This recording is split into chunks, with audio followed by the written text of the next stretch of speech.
Oi, louvado seja aquele que vive e reina para todos sempre, nosso Senhor Jesus Cristo. A Ele honra, a Ele glória, louvor, majestade, tudo dele, por Ele, para Ele, são todas as coisas. Meus irmãos, que bom estar de volta. Senti muito, desde que nós colocamos o culto pela manhã, estava podendo vir a todos eles, mas eis que aparece o compromisso de trabalho.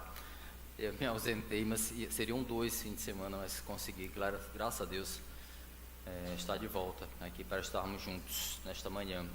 Começo agradecendo aos irmãos pelas orações, por tudo, oração durante esse meu tempo de viagem, também orações pela minha família. Muito obrigado, meus irmãos. Por gentileza, abra sua Bíblia, carta de Paulo aos Efésios.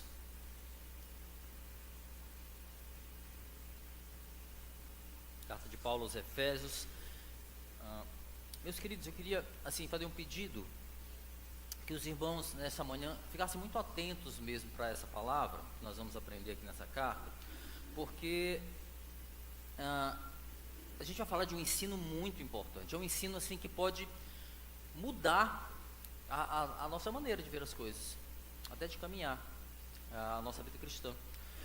É uma virada de chave para muitas pessoas, e eu tenho muita convicção de que o que a palavra nos ensina nesse texto é algo muito fundamental, muito importante para a doutrina, para a nossa caminhada. Então eu peço mesmo que você fique atento, não deixe o celular ou o aparelhinho miserável, não deixe o celular roubar a sua atenção. Se utilizá-lo, utilize para ler a palavra do Senhor, se você tiver a sua Bíblia no celular, mas somente isso, tente realmente se concentrar, porque é muito importante, porque esse texto nos falou comigo, e eu estou aqui na obrigação de trazer para a igreja esse ensinamento. A palavra de hoje vai falar sobre mistério. A gente gosta de um mistério, está logo empolgado. Falar sobre mistério, mas, meus irmãos, aqui a gente não se trata ao contrário daquela visão tanto pueril, posso dizer, que algumas denominações atribuem quando se fala de mistério.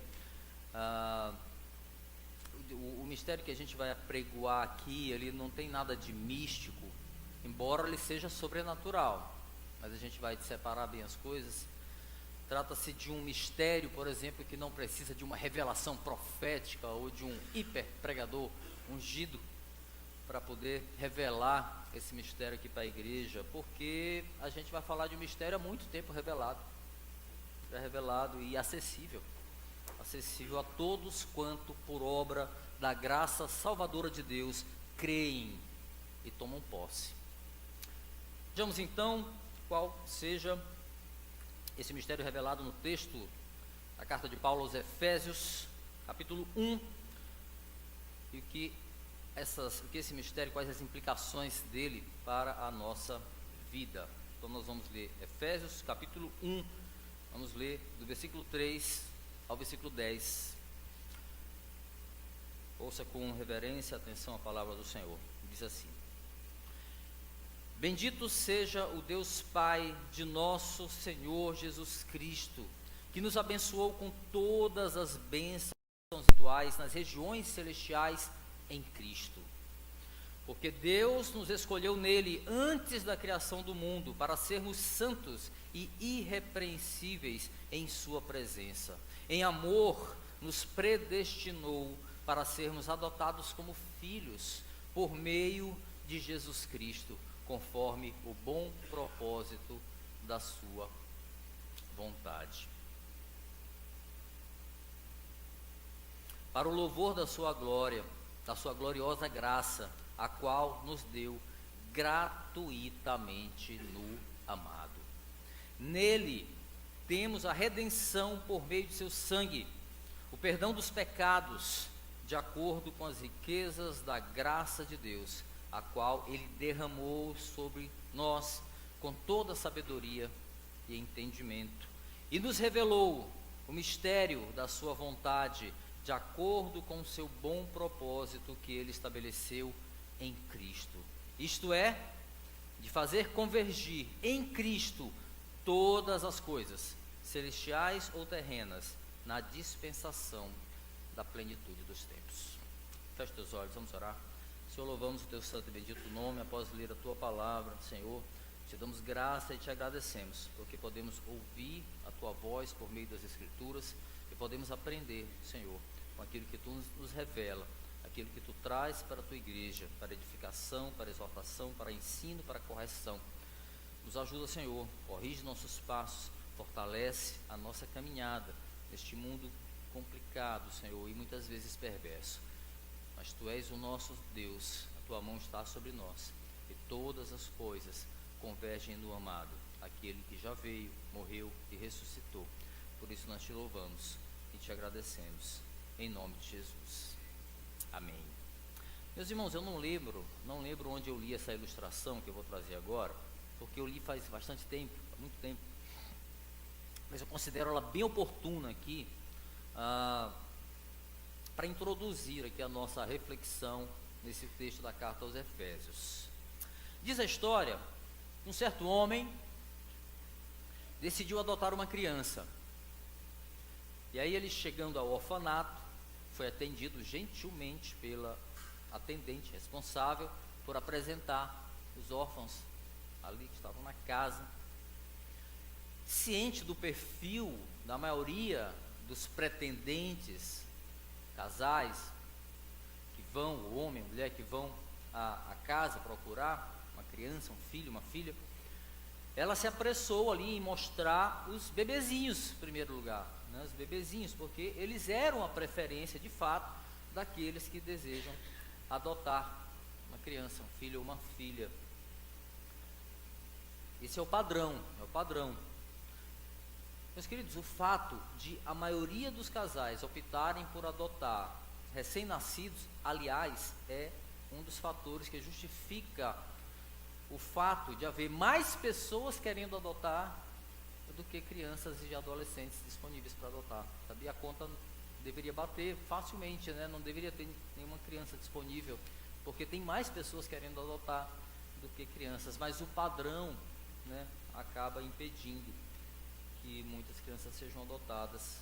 Voltemos aqui à nossa história. Bom, o homem, então, ali naquele orfanato, olhou os bebês mais fofos do orfanato, claro, mas não era um filho assim que ele estava procurando, não. Na verdade, ele já havia escolhido o tipo de criança que ele iria adotar antes mesmo de ele ir ao orfanato.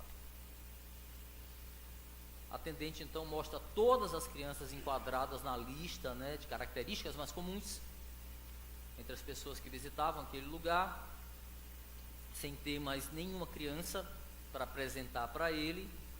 Aí o homem então perguntou: e aquele menino ali? Aquele ali, que está com a cabeça baixa, escondido ali no canto da sala. E ele? Ah, não, meu senhor, disse a atendente. Aquele menino, ele é muito doente, ele tem uma série de problemas de saúde. Olha como seu corpo está cheio de feridas, veja como ele está magro, sem vida. Os médicos inclusive dizem que ele não vai sobreviver, não tem muito tempo de vida.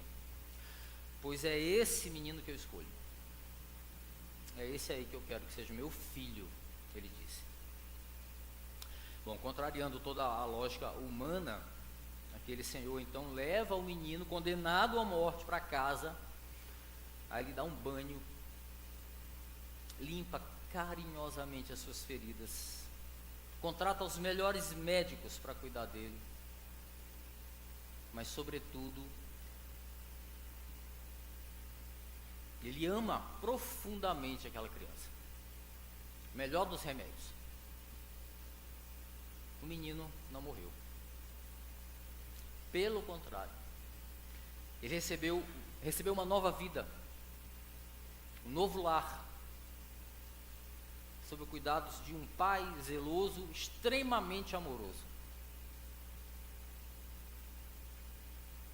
Meus irmãos, aquele menino condenado à morte, nessa ilustração, ele representa o homem sem Cristo. Aquele homem, evidentemente, o nosso Pai, né, o nosso Pai Celestial, que enviou o seu Filho unigênito para que todo aquele que nele crê não pereça, mas tenha a vida eterna e vida em abundância. Nos ensina o textuário da Bíblia, né? João capítulo 3, versículo 16. E essa ilustração aqui, meus queridos, ela nos remete ao texto que nós lemos aqui na carta de Efésios, no capítulo 1. Versículo 5, a gente lê o quê? Em amor nos predestinou para sermos adotados como filhos por meio de Cristo Jesus, conforme o bom propósito da sua vontade. Mas não é só no ponto da adoção que essa ilustração pode se relacionar com o nosso texto de hoje. Há algo ainda muito mais profundo, não posso dizer muito mais profundo, mas tão profundo quanto. Há um mistério que dá sentido a todas as coisas neste mundo e fora deste mundo, e é desse mistério ou vontade revelada por Deus que nasce o título do nosso sermão desta manhã. Em Cristo, todas as coisas. Todas as coisas. Então, meus queridos, direto ao ponto, tá? Direto ao ponto. O objetivo de Paulo, ao escrever esta carta, era instruir acerca do mistério da vontade de Deus, a qual consiste em fazer convergir em Cristo todas as coisas. A gente vai ver isso. Espera aí, pastor, como assim, pastor? Que mistério? Esse mistério continua ainda misterioso, eu não estou entendendo bem. Como assim todas as coisas convergem em Cristo? Como assim? Calma, calma. É isso que o texto vai nos explicar, por isso eu pedi a atenção de vocês. O texto vai nos explicar e vai nos ensinar em detalhes nesta manhã. Agora, olha só, atenção. Primeiramente, é muito importante atentarmos aqui, meus irmãos, para a repetição significativa da expressão em Cristo no texto, e vai somada também a outras expressões aí que são similares, como nele e no amado, expressões similares. Dica exegética para os pregadores: toda vez que uma palavra, toda vez que um termo se repete no texto muito, atenção, esse termo, essa palavra, ela requer a nossa atenção, pregadores. Fecha parênteses. No caso de Efésios capítulo 1, trata-se aqui de duas palavras, né? Uma preposição e um substantivo próprio, um nome.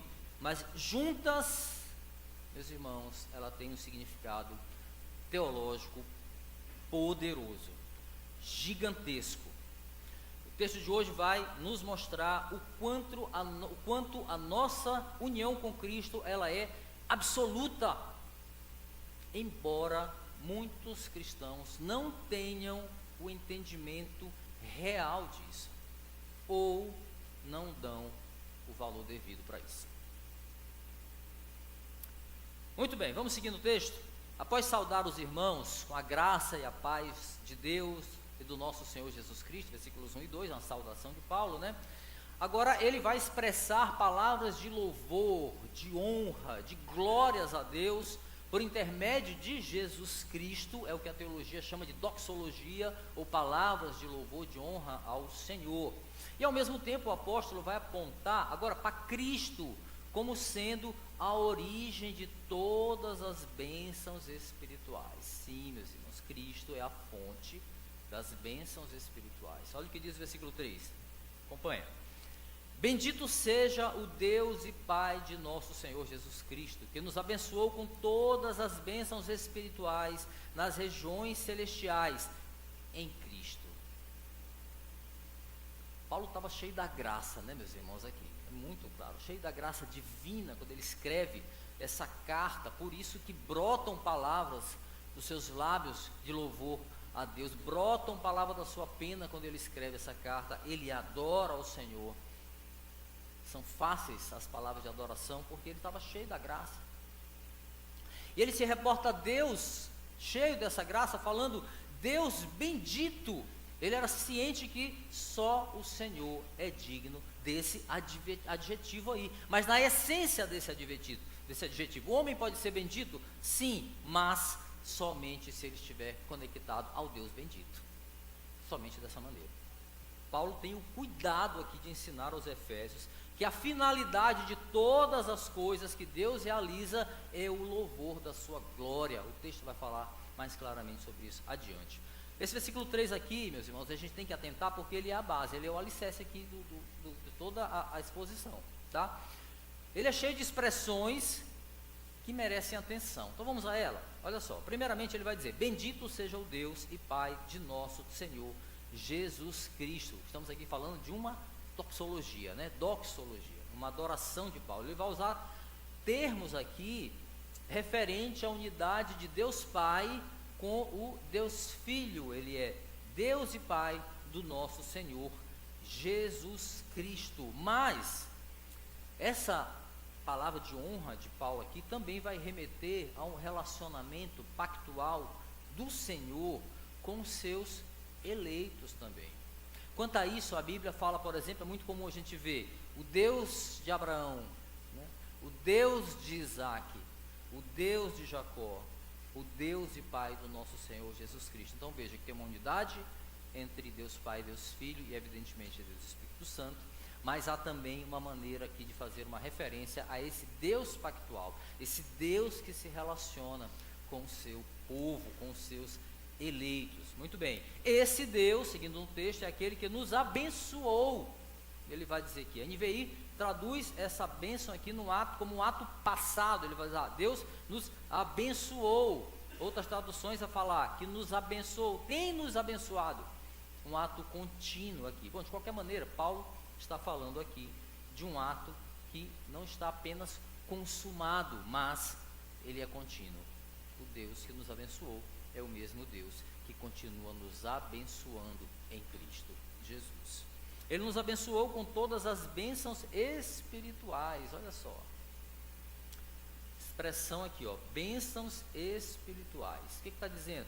Que todas as bênçãos, ainda que bênçãos materiais, elas vêm de uma fonte espiritual, porque procedem de uma mesma fonte, que é Cristo, como o nosso texto vai reforçar mais adiante. Bom, se nós somos espirituais ou não somos?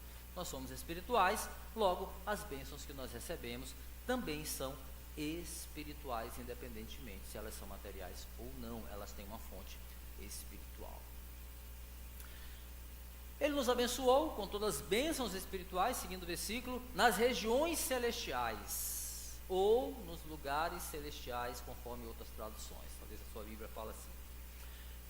É uma expressão, meus queridos, que se a gente não parar para analisar, ela passa batido, porque quando fala que nós somos abençoados com bênçãos espirituais nas regiões celestiais, está denotando aqui essa sublime existência cristã, algo maravilhoso que já recai sobre a nossa vida, ou seja, o nível mais alto, elevado, ao qual nós fomos colocados. Estamos no mundo, sim, mas não somos desse mundo, como diz João capítulo 17, versículo 14, Jesus diz assim, ó: deles a tua palavra, João 17, 14, deles a tua palavra, e o mundo os odiou, pois eles não são deste mundo, como também não sou.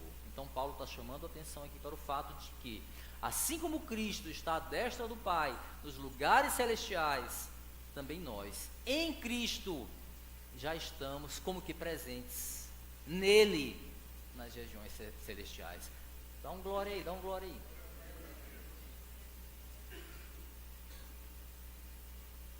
Nós já estamos em Cristo, como que presentes nas regiões celestiais. Que loucura, né? Por fim, meus irmãos, seguindo aí no versículo aqui, todas essas bênçãos nos foram concedidas em Cristo. Em Cristo. Eis aqui a expressão que norteia o mistério revelado aqui nessa passagem, meus queridos. Por isso eu reforço a atenção de vocês. O texto nos revela que as bênçãos são cristocêntricas, ou seja, tudo vem dele.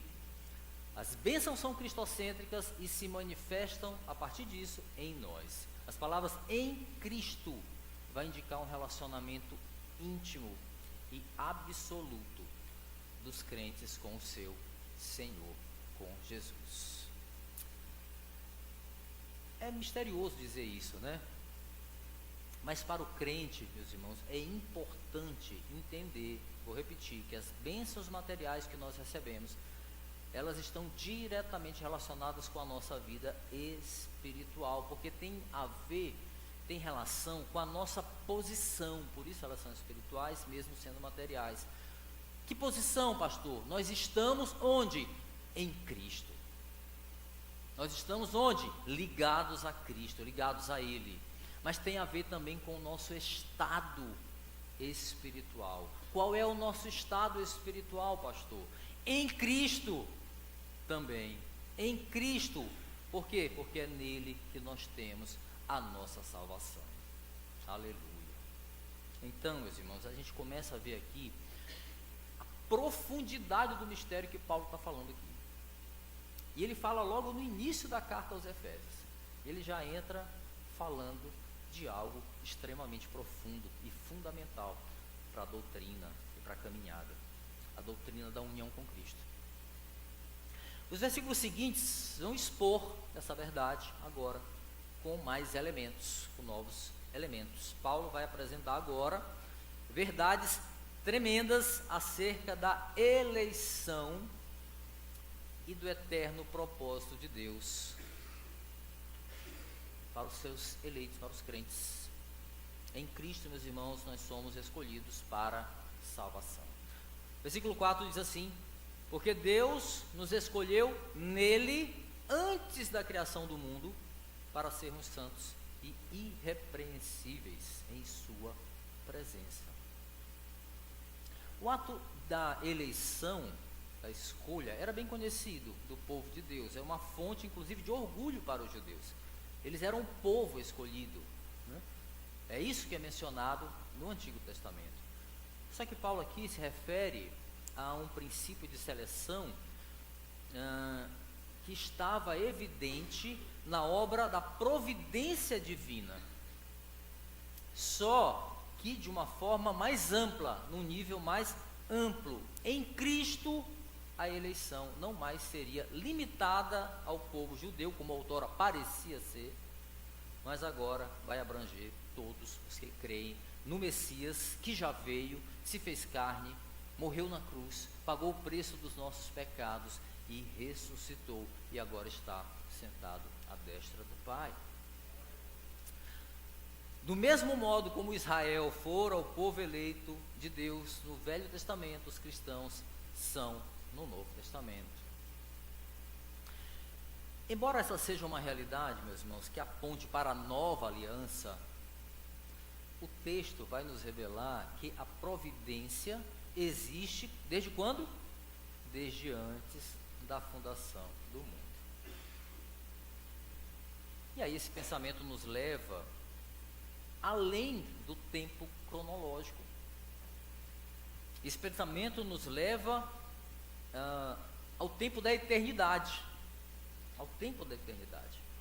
O povo de Deus, agora completo, a igreja, não é resultado, meus queridos, de algo temporal, cronológico, mas faz parte do eterno propósito de Deus.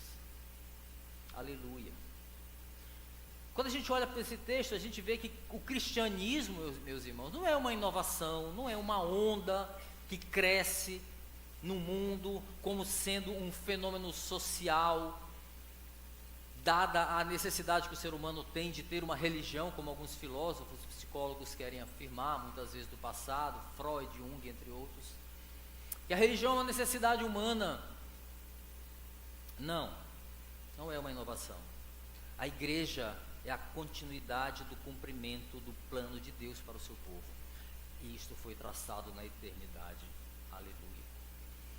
O texto é muito claro quando ele diz que foi Ele quem escolheu, não o contrário. Ele fez isso na eternidade. E como Ele fez isso, pastor? Deus nos escolheu nele. O Pai tornou o Filho o nosso representante na aliança para sermos santos e irrepreensíveis. Em outras palavras, para sermos salvos. Aleluia. Meus irmãos, o Senhor não nos elegeu por saber de algo que fosse recomendável a nosso respeito. Basta a gente olhar para a gente mesmo, basta olhar no espelho. Basta a gente saber o que nós somos, não fosse Cristo. Evidentemente que não foi nenhum mérito meu ou seu que levou Deus a pensar, mas aquele cara ali é bom. Não. Nós éramos aquela criança no orfanato, condenado à morte. Nós não éramos os bebezinhos fofinhos.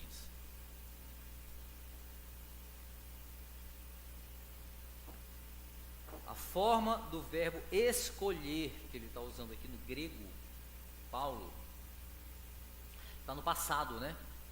E o significado da expressão nos escolheu nele nos escolheu para si. Nos escolheu para si mesmo. É o mesmo que dizer que nele ou no Filho o Pai nos elegeu para sermos dele. Para sermos dele. E foi ele que escolheu. É isso que o versículo seguinte vai reforçar de uma forma absolutamente sublime e maravilhosa, algo que nos remete à ilustração lá que abriu a nossa reflexão de hoje. Em Cristo nós somos adotados como filhos. Versículo 5 diz: em amor nos predestinou para sermos adotados como filhos por meio de Jesus Cristo, conforme o bom propósito da sua vontade. O objetivo da eleição está dito por Paulo, né? Anteriormente ele já disse: sermos santos e irrepreensíveis perante o Senhor, sermos salvos mediante o sangue de Jesus. É a única maneira de estarmos irrepreensíveis e santos perante o Senhor, não por mérito nosso nenhum. Agora o apóstolo vai ressaltar que o plano de Deus não é apenas ter um povo para si, mas filhos amados. Aleluia. O texto nos revela aqui, meus irmãos, um propósito de adoção, e que vai tornar esses filhos imunes à morte. Já pensou nisso? Por quê que vai ficar imune à morte? Porque tais filhos adotivos, eles têm um contrato de adoção que foi assinado pelo sangue de Jesus Cristo. Aleluia. O sangue daquele que venceu a morte. Por isso, os filhos adotados também não morrerão, mas terão a vida eterna. Em Cristo nós somos adotados para a vida eterna. Toda essa grande obra de Deus foi segundo o bom propósito, o beneplácito da sua vontade, ou seja, graças ao seu infinito amor. Deus é amor, como nos ensina as Escrituras. Estávamos nós lá em um orfanato, condenado à morte, doentes, sujos, e o Senhor nos resgatou, o Senhor nos curou, Ele nos lavou com o sangue de Jesus, o sangue que nos livrou da condenação do pecado. Foi isso que Ele fez. Meus irmãos, nosso estado de depravação total, depois da queda, requeria uma renovação somente possível em Cristo Jesus. Não há outro caminho. Não há outro caminho para a salvação. Nele fomos regenerados para adoção. Enquanto o nascimento ou o novo nascimento altera a nossa natureza, a adoção altera a nossa relação, o nosso relacionamento com Deus. Nós éramos criaturas condenadas, agora nós somos filhos adotivos em Cristo Jesus. Aleluia. A predestinação, meus queridos, portanto, ela surge como o fruto do amor paternal de Deus. Já pensou nisso? De um pai. Nós já dissemos isso, a escolha não é baseada em coisa alguma em nós, mas exclusivamente no amor do Senhor. Romanos capítulo 11, versículo 16, Romanos 11, 16 diz assim: portanto, isso, a eleição, não depende do desejo ou do esforço humano, mas da misericórdia de Deus. Nossa eleição, meus irmãos, ela é incondicional, conforme nos diz um dos 5 pontos da doutrina da graça. E o fim que Deus almeja aqui, meus irmãos, já que não tem nenhum merecimento para nós mesmos, o fim é a sua majestosa, o fim é que a majestosa obra da sua graça glorifique a Ele, seja de glória para Ele, conforme o texto vai nos dizer a seguir, sendo Cristo a fonte de todas as coisas, que é o nosso tema principal. Sim, meus irmãos, Cristo é fonte da graça salvadora. Então o texto está dizendo lá no final do versículo 5, nos predestinou para sermos adotados como filhos. Aí segue, para o louvor da sua gloriosa graça, a qual nos deu gratuitamente no amado. Nele temos a redenção por meio de seu sangue, perdão dos pecados, de acordo com as riquezas da graça de Deus, a qual Ele derramou sobre nós com toda sabedoria e entendimento. Aqui nós vemos no versículo 6 que existe, meus irmãos, uma segurança para a nossa aceitação como filhos adotivos. Nós estamos seguros no amado, que é Cristo. Cristo é a nossa segurança. É no amado que nós somos adotados. Ele é a nossa segurança. Ele é o Filho amado de Deus. A graça de Deus se manifestou para nós por causa dele, por ele, dele. O texto diz ainda, em Cristo nós somos remidos por meio do sangue, está aí no versículo 7, né? A redenção operada por Cristo, ela estabelece segurança, meus irmãos, para a igreja, segurança para a igreja, uma salvação que é fruto da graça, graça que é favor imerecido, algo que nós não teríamos como receber, não fosse algo que fosse nos dado pelo próprio Deus. Logo, se foi nos dado, nós não merecíamos, nós não podemos perder, porque aquele que nos escolheu, não nos escolheu para que nós fôssemos perdidos. O sentido da palavra redenção é comprar outra vez. Cristo pagou o preço pela nossa redenção. Visto que Ele foi o preço dessa redenção, meus irmãos, nós somos dele para a eternidade. Quem pode ter poder de nos tirar de Cristo? O poder da obra consumada na cruz não pode ser superado. Nada pode nos separar do amor de Deus. É o que diz Romanos capítulo 8, versículo 38 e 39. Nem a morte, nem a vida, nem anjos, nem principados, nem demônios, nem altura, nem profundidade, nem a morte, nem a vida, nem qualquer outra criatura, que inclui nem nós mesmos, pode nos separar do amor de Deus que está em Cristo Jesus. Não há como. Deus fez tudo isso, meus irmãos, para louvor da sua gloriosa graça, como nós lemos aí no versículo 6. Graça que Ele derramou sobre nós, olha o versículo 8, né? Foi derramado sobre nós, foi dado em abundância, de acordo com as riquezas da graça de Deus, como diz aí o texto do versículo 7. Aleluia, louvado seja o nome do Senhor. Aleluia. Por fim, o versículo 8 aqui atenta que essa graça, ela nos vem acompanhada de sabedoria e de entendimento. Graça que capacita o crente a ter uma visão clara de si mesmo. Onde? Em Cristo. Em Cristo. O que nós éramos antes dele e o que nós somos agora nele.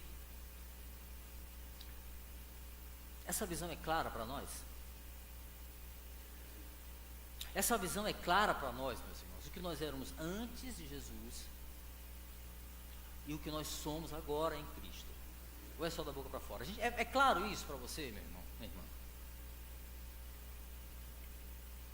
Se está claro isso, o que nos falta para nós agirmos conforme o Filho que nós fomos predestinados para ser? Essa é uma pergunta que deve não apenas nos incomodar. Nossa, pastor, me incomodou essa palavra, saí todo doído. Isso não me interessa. Me interessa saber se vai provocar mudança de atitude.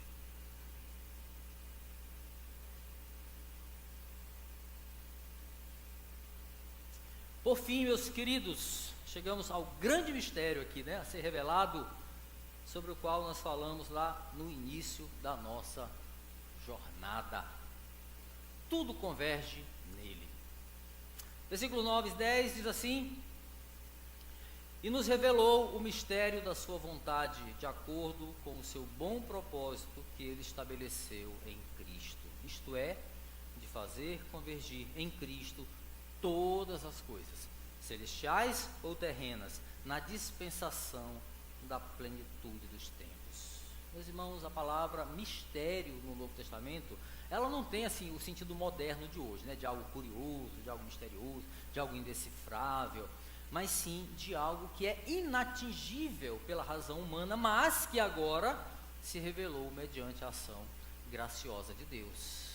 Esse é o sentido aqui. Em outras palavras, o segredo que antes era conhecido somente por Deus, agora está acessível àqueles a quem Ele, no Senhor, ou em Cristo, escolheu revelar. O texto diz aí: Ele nos revelou o mistério da sua vontade, de acordo com o seu bom propósito que Ele estabeleceu em Cristo. Em síntese, Paulo está falando aqui da revelação do mistério da redenção, meus irmãos. O Evangelho, ele revela o plano divino centralizado em Cristo.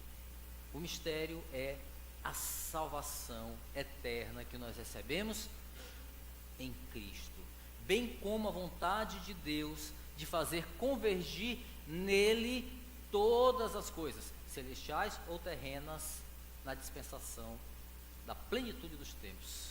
Entendi nada, pastor. Entendi nada, calma, vou explicar. Meus irmãos, adiante aqui, Paulo vai lançar luz, nesse mesmo texto aí, acompanha, vai lançar luz sobre esse mistério revelado e a magnitude do poder que há nele. Olha o versículos 20 e 21, 22, aí no mesmo capítulo 1, acompanha, diz assim, ó: esse poder ele exerceu em Cristo, ressuscitando dos mortos e fazendo-o assentar-se à sua direita nas regiões celestiais, muito acima de todo governo e autoridade, poder e domínio, e de todo nome que possa mencionar. Está acima de todo nome, né? Não apenas nesta era, mas também na que há de vir. Deus colocou todas as coisas debaixo de seus pés e o designou como cabeça de todas as coisas para a igreja. Veja que já dá uma clareada, né? Meus irmãos, a volta de Jesus vai recolocar em equilíbrio, em harmonia, em paz, tudo aquilo que o pecado destruiu, que o pecado desequilibrou. Em Cristo haverá paz eterna, não apenas para a igreja, mas para o universo. A sua obra, ela é universal. Sim, Ele é o Salvador do mundo, mas Ele é o Salvador do universo. Ele é o Salvador da criação. Ele é o Salvador de tudo, não apenas da igreja. Em Cristo, todas as coisas. Todas as coisas. Para a gente caminhar para concluir, meus irmãos, vou até tomar um golezinho, porque aqui a gente precisa concluir e deixar isso aqui muito claro, muito importante para o nosso coração. Em Cristo, né, meus irmãos? Em Cristo. Duas palavras, uma preposição e um nome juntas, um significado teológico gigantesco, profundo. É o que nos ensina, meus irmãos, essa pequena passagem aqui, que introduz a carta aos Efésios. Olha só, ela nos ensina, olha só, que em Cristo, Deus nos abençoou com todas as bênçãos espirituais nas regiões celestiais. Versículo 3. Em Cristo, Deus nos escolheu antes da criação do mundo para sermos santos e irrepreensíveis em sua presença. Em Cristo, fomos predestinados à adoção como filhos. Em Cristo, recebemos a gloriosa graça de Deus. Em Cristo, temos a redenção mediante o seu sangue. Em Cristo, Deus nos revelou o mistério da sua vontade. Em Cristo, todas as coisas no céu e na terra serão unidas. Nele, Deus fez convergir todas as coisas. Aleluia. Em síntese, meus irmãos, a palavra de Deus, ela nos diz que todas as bênçãos espirituais nos alcançam. Ninguém deu a glória, tomou posse, pastor, mas tudo bem. Mas é porque tem que ter o final. Elas nos alcançam em Cristo. Aqui está o mistério. É fundamental, meus irmãos, nós compreendermos a profundidade dessa verdade ou vontade revelada de Deus. Vontade que nos é revelada nesse texto. Meus irmãos, escuta, mas não te apressa em tirar conclusões, só escuta. Não recebemos tais bênçãos por mediação de Cristo. Jesus não é mediador de bênção. Tampouco nós recebemos dele as bênçãos. Recebemos dele as bênçãos como se fosse algo fora dele. Lá vai a bênção. Jesus mandando a bênção. Não, ele não é mediador de bênção, ele não é remetente de bênção, ele não é carteiro de bênção. Cristo não é assim. Assim como nós não recebemos a graça como enviada por ele. Pastor, calma. Sabe por quê, meus irmãos? Porque ele é a própria graça. Jesus é graça. Como tantas vezes cantamos aqui no louvor, que a gente canta bastante aqui na igreja. E Jesus é a própria bênção. Então entenda, todas as bênçãos espirituais nos são concedidas na pessoa de Jesus Cristo.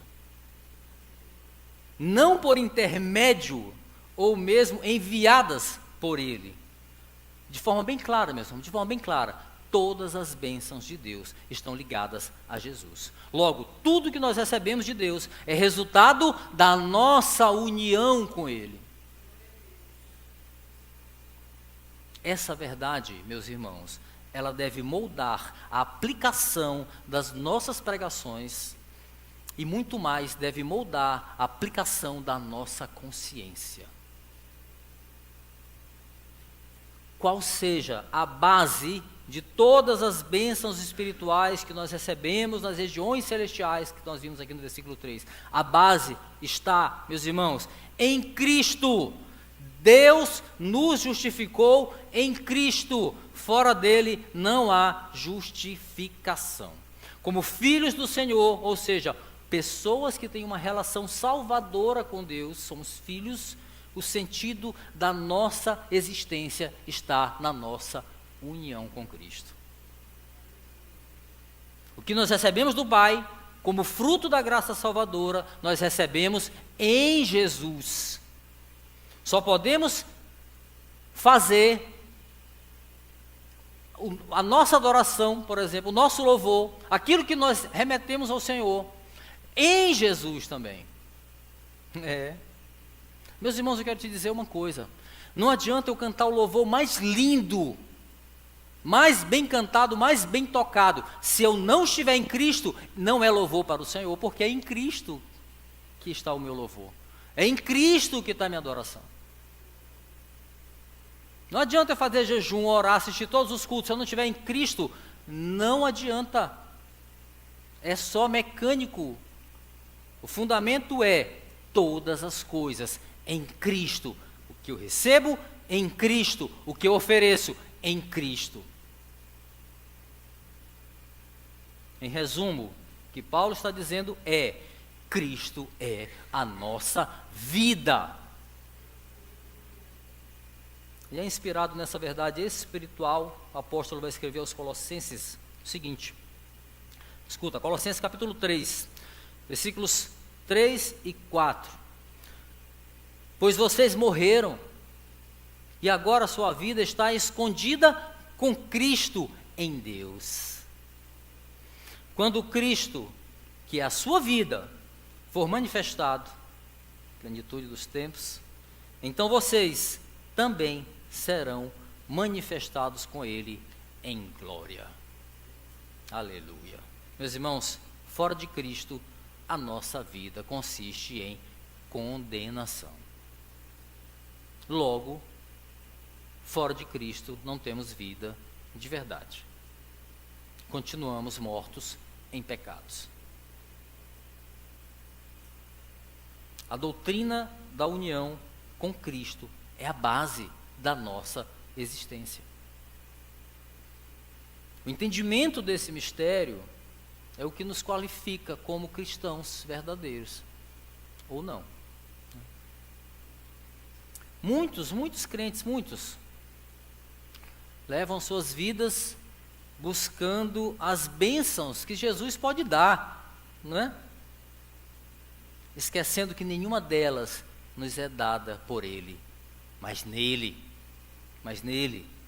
todas as bênçãos consistem em estarmos em Cristo, em estarmos conectados à videira verdadeira, meus irmãos, em Cristo. Duas palavras juntas expressam com uma simplicidade insondável, extraordinária, a união especial que existe entre os crentes e o seu Senhor, e que expressa muito mais do que aquilo que a gente pode compreender. A gente tem uma ideia, uma sombra dessa realidade.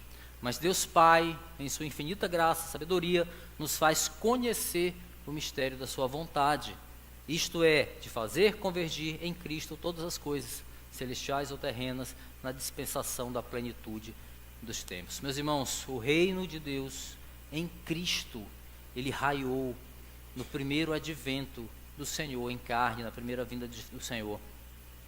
Por meio da sua vida, do seu ministério, sua morte, ressurreição, entronização, o seu reino é então inaugurado e ele continua se espalhando, glória a Deus, espalhando por todo o mundo, trazendo vida para quem crê em Jesus Cristo como único e suficiente Salvador. Meus irmãos, e o que é que isso interessa para nós? Nós, a igreja do Senhor, nós somos postos avançados da salvação, postos avançados desse reino. Nós somos embaixadores terrenos da vida eterna que nós encontramos e nós recebemos em Cristo Jesus. O reino está aqui, aleluia. O reino é Cristo, todas as coisas é Cristo, em Cristo todas as coisas. O reino está aqui agora, contudo, ainda não de modo pleno. Por quê? Porque isso se dará na plenitude dos tempos, na segunda vinda de Cristo. Oremos para que seja breve. Vamos ficar de pé, meus irmãos. Vamos orar. Senhor, louvamos o teu santo e bendito nome, te agradecemos, ó Deus, pela tua palavra que nos esclarece a tua vontade, nos revela uma vontade misteriosa, Senhor. Quem somos nós, Senhor, para tu revelar a tua vontade a nós, sem merecermos? Somos apenas pecadores, resgatados e lavados pelo sangue do nosso Senhor e Salvador Jesus Cristo. Mas em Cristo, Senhor, tu nos transformaste em teus filhos adotivos. No amado nós temos a segurança, Senhor, de um contrato assinado com o sangue de Jesus. Em Cristo, nele, a igreja tem segurança de que jamais perderá a sua salvação. Porque o que Cristo fez na cruz foi a obra perfeita e completa. E a tua palavra é tão clara. Nada pode nos separar do amor de Deus, nem nós mesmos. Por isso nós te agradecemos, ó Deus. Que nós possamos viver, Senhor, a nossa caminhada, não como quem espera receber bênçãos de Cristo, mas entendemos que Ele é a própria bênção. Entendemos que Ele é a própria graça. Entender que o nosso louvor, para ser louvor, precisa estar em Cristo. Para que nossas atitudes cristãs, a nossa caminhada, para que seja uma caminhada cristã, precisam ser passos firmados em Cristo.